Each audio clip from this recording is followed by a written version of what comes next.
महाभारत की कहानी तो तुमने सुनी होगी, पर क्या तुम जानते हो उस योद्धा के बारे में जिसका नाम इतिहास ने छुपा दिया? कल में हुआ और मृत्यु धर्म के लिए। ये कहानी है उलूपी के पुत्रा की, इरावन। गंगा शांत बह रही थी। वनवास का समय था। अर्जुन ध्यान में लीन थे, पर उन्हें यह एहसास नहीं था कि जल के नीचे कोई उन्हें देख रहा है। वो थी उलूपी।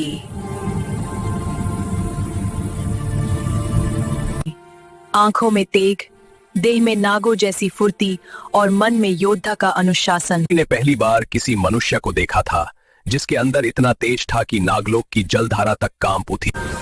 ये साधारण पुरुष नहीं है। उन्होंने अर्जुन को जल में खींच लिया। नागलोक के नियम कठोर थे, पर धर्म स्पष्ट था। मैं प्रतिज्ञाबद्ध हूं, वनवास में विवाह नहीं कर सकता। ये विवाह प्रेम के लिए नहीं, धर्म के लिए है, नगलोक की रक्षा के लिए।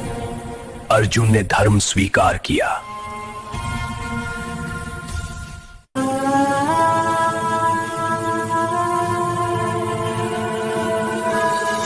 नगलोक में उलूपी सिर्फ पत्नी नहीं बनी, वो रणनीतिक शक्ति बन गई।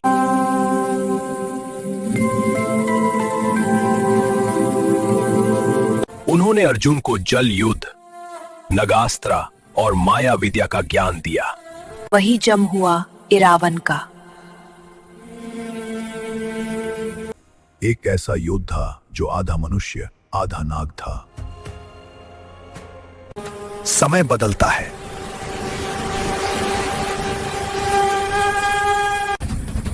कुरुक्षेत्र की भूमि रक्त से भर गई। इरावन युद्ध में उतरा। कुरुक्षेत्र में यह विश्वास फैल चुका था कि बिना बलिदान के विजय संभव नहीं। देववाणी हुई, आज रात किसी महायोद्धा का बलिदान आवश्यक है। यदि मेरा बलिदान धर्म की रक्षा करे तो मैं तैयार हूं। युद्ध स्थल पर सन्नता छा गया। श्री कृष्णा समझ गए थे, यह बलिदान सिर्फ शरीर का नहीं, आत्मा का होगा। मेरी एक इच्छा है, मैं मृत्यु से पहले विवाह करना चाहता हूं। कृष्णा ने समाधान खोजा।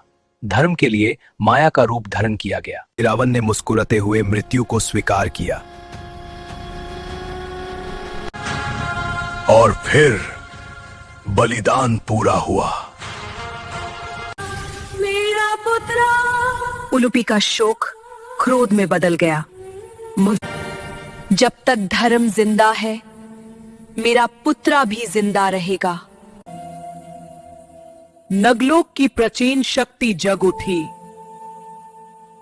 इरावन शरीर से नहीं, भीर गठा बन चुका था। युद्ध का पासा पलट गया। जो धर्म के लिए मिट जाता है, वो कभी मरता नहीं। उलूपी समझ चुकी थी, उसका पुत्र अमर हो चुका है। बेटा, मां के लिए तू कभी मरा ही नहीं। ये सिर्फ एक योद्धा का अंत नहीं था, ये एक मां की शक्ति का आरंभ था।